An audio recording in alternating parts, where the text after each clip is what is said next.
مرحبا بكم أحبتي بدرس جديد. وفي هذا الدرس راح نتعلم مصطلح كوما نستخدمه في مجال الكتابة، نستخدمه في مجال المحادثة، تشوفه دائما بالفيديوهات، السياسيين يتحدثون به، الإعلاميين يتحدثون به. هذا المصطلح هو المحاسن والمساوئ. محاسن والمساوئ، pros and cons، pros and cons، pros and cons.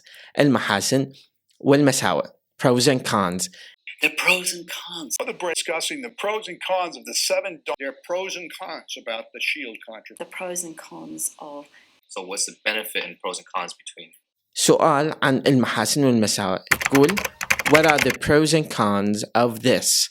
مثلا what are the pros and cons of daily routine؟ شنو محاسن ومساوئ روتين يومي؟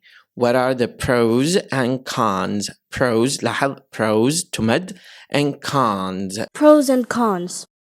Pros and cons. Pros and cons. Cons. Pros and cons. Pros and cons. مو cons اللي معناها خراطيم.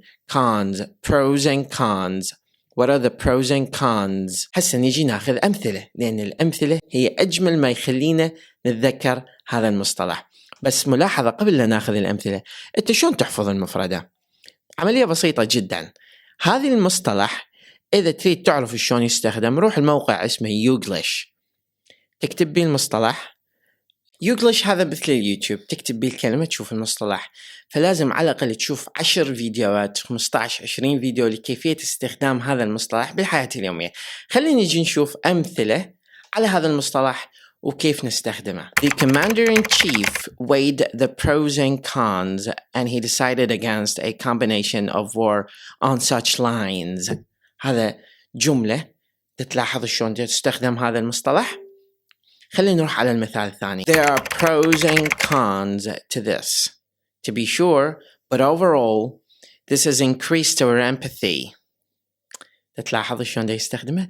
طريقة جميلة جدا ومصطلح كلش راقي، ويستخدم بطريقة formal informal، رسمية وغير رسمية. ناخذ جملة أخرى عليه للاستزادة. مثلا weigh up the pros and cons and decide in a few weeks. لاحظ كيف يستخدم هذا المصطلح؟ لا تبقي فقط بالذاكرة، لكن نشطه بالحياة اليومية وحاول تستخدمه.